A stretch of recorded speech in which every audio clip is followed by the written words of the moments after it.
Olá, eu sou Ana Isabel Jordão e você está no Previdência em 10 minutos. No programa de hoje, nós vamos falar sobre a aposentadoria especial. O ministro Fachin vota pela inconstitucionalidade da idade mínima na aposentadoria especial.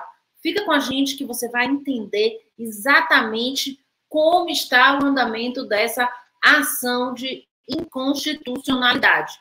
Mas, antes disso, vamos responder às perguntas dos nossos telespectadores, referente aos temas que nós tratamos nas semanas anteriores. José Ferreira nos pergunta: doutora, boa noite. No tema 1070, a partir de 2019, o INSS reconheceu a soma de duas atividades e virou lei. E em 13 de fevereiro, agora, foi o trânsito em julgado, o tema 1070. E o INSS recorreu ao STF para suspender, não deu para entender isso. José, veja bem, os temas em que o INSS remeteu para o âmbito do STF não estão inclusos a atividade concomitante, que é o tema 1070 no STJ.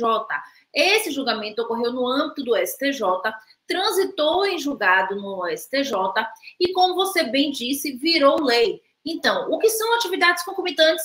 Aquelas situações em que o cidadão trabalha tem dois trabalhos e recolhe nestes dois trabalhos. Ele exerce atividades de forma concomitante. E havia uma legislação que prejudicava o trabalhador, fazendo com que você fizesse um cálculo super complicado e que diminuía a vantagem de ter duas contribuições. Então, por conta do entendimento jurisprudencial de que no mês em que houvessem duas contribuições de empregadores distintos, deveria haver a soma, aí, então, houve a mudança legislativa. Para quem requereu depois da mudança legislativa, sem problema, já vai ser aplicada a lei nova que está em vigor. Para quem já havia requerido e quem havia tido cálculo desvantajoso, esse sim precisa procurar, então, um profissional habilitado para fazer uma análise e, se for o caso, requerer esta revisão. Esta revisão das atividades concomitantes não será feita de ofício. Até o momento, não temos nenhuma informação sobre essa possibilidade de fazer de ofício. José Ferreira ainda nos pergunta: doutora, bom dia, mas o consignado foi suspenso pelos bancos? Ainda ontem, nossa colega explicou muito bem aqui o que aconteceu com essa questão dos consignados. Os bancos suspenderam no primeiro momento, houve uma reunião com a presença, inclusive, da Ferbabran, ficou-se determinado um percentual de 1,9, quase 2 pontos, né, quase 2%, e os bancos, então, ficarão livres para, se entenderem vantajoso, se entenderem que é um bom negócio, fazer esses consignados, continuar fazendo esses empréstimos consignados ou suspender se for uma diretriz do próprio banco. A Febraban, inclusive, disse que não iria se posicionar nem favorável nem desfavorável a essa taxa, né? Mas reconheceu que foi um avanço, uma vez que na reunião do Conselho com o ministro Lupe havia sido determinado uma sugestão de 1,7 para a aplicação dos juros dos consignados. Tá? Então, não houve aí nenhuma orientação específica de suspensão, não houve nenhuma orientação de suspensão por parte do governo federal, tá? O que houve apenas foi uma tentativa dos bancos de forçar esses juros a voltar para os patamares anteriores com a suspensão da concessão desses empréstimos consignados. Mas já está quase que, vamos dizer assim, normalizado, né? Os empréstimos continuarão a ser feitos, até porque a gente sabe que o empréstimo consignado é, sim, não deixa de ser um grande negócio para as financeiras, uma vez que o pagamento é consignado na folha do INSS. Então, você não tem nem dificuldade para fazer essa cobrança, né? E vamos, então, entrar agora no nosso tema, dando continuidade a tratar dessas questões que estão sendo discutidas no âmbito do STF e as inconstitucionalidades decorrentes da reforma da Previdência de novembro de 2019. Como a gente noticiou aqui na semana passada, a ação está agora suspensa pelo pedido de vistas do ministro Lewandowski. Porém, o ministro Fachin antecipou o seu voto, né? E foi contrário a todo o entendimento do ministro Roberto Barroso, tá? Fachin entendeu que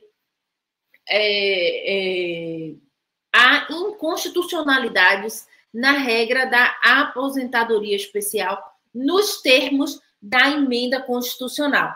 Então, ele apresentou um voto divergente na ADI 6309, que discute a inconstitucionalidade da exigência de idade mínima na aposentadoria especial. Idade hoje mínima essa fixada em 60 anos para quem está exposto a agentes nocivos que dariam direito a uma aposentadoria com 25 anos de aposentadoria, que a grande maioria, então, das exposições estão catalogadas e dão direito à aposentadoria com 25 anos. Então, o ministro Fachin disse que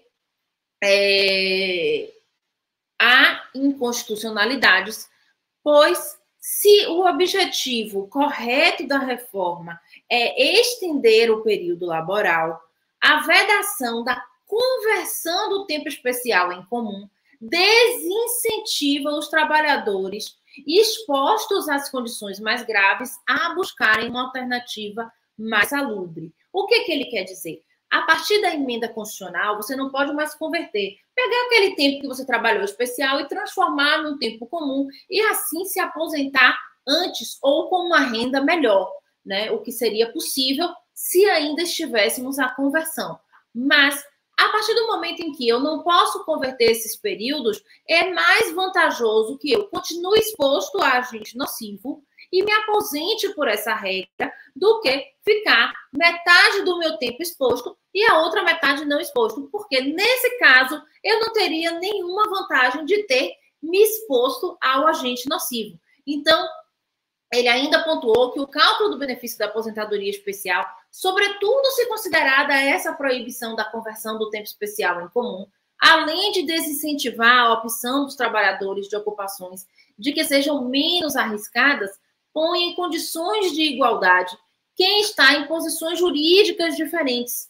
Note-se que o trabalhador em condições especiais de 20 ou 25 anos de contribuição, apesar de estar nas condições que prejudicam a sua saúde, terá que trabalhar pelo mesmo período que os demais trabalhadores para ter a mesmíssima renda.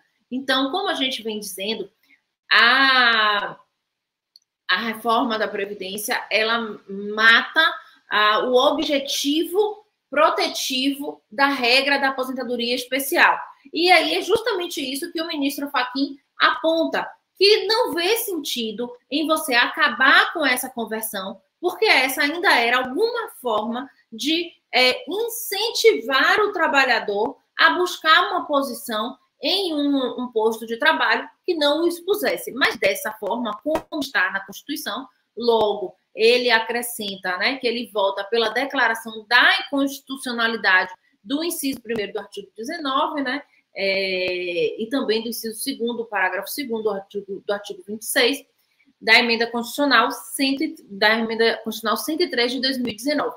Então, o ministro Fachin dá um voto favorável aos trabalhadores no sentido de permitir que seja possível novamente a conversão da aposentadoria especial, da aposentadoria do tempo comum, do tempo especial em tempo comum, melhorando assim o tempo de contribuição do indivíduo, o que fará com que ele tenha uma renda melhor, uma renda mais vantajosa do que se ele não estiver exposto, tá? Então, essa seria uma forma de incentivar aqueles que estão expostos a saírem dessa exposição e irem para uma atividade salubre, porque lá na frente eles teriam uma vantagem. Mas ele não foi totalmente contra a exigência de uma idade mínima. Vamos continuar acompanhando o julgamento, mas Lembrando que este julgamento ele está suspenso e pela regra, né, do STF, pela regra interna do STF, esse pedido de vistas do ministro Lewandowski, ele é de 90 dias. O pedido de vistas foi feito no dia 21/3, na semana passada. E ele se estenderá, portanto, até o dia 19/6, 19 de junho. Então, é possível que o ministro somente neste prazo limite retorne, então, e dê o seu voto. Até lá, podemos ter, então, essa suspensão e continuaremos, então, acompanhando essa votação. Se houver mais algum ministro que antecipe seu voto, nós iremos trazer aqui para vocês logo, logo que sair essa notícia.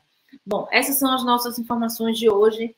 E não se esqueça, se você ainda não nos segue, esse é o momento, se inscreve no canal e fique notificado todos os dias às 18 horas para se manter atualizado. Clica no sininho,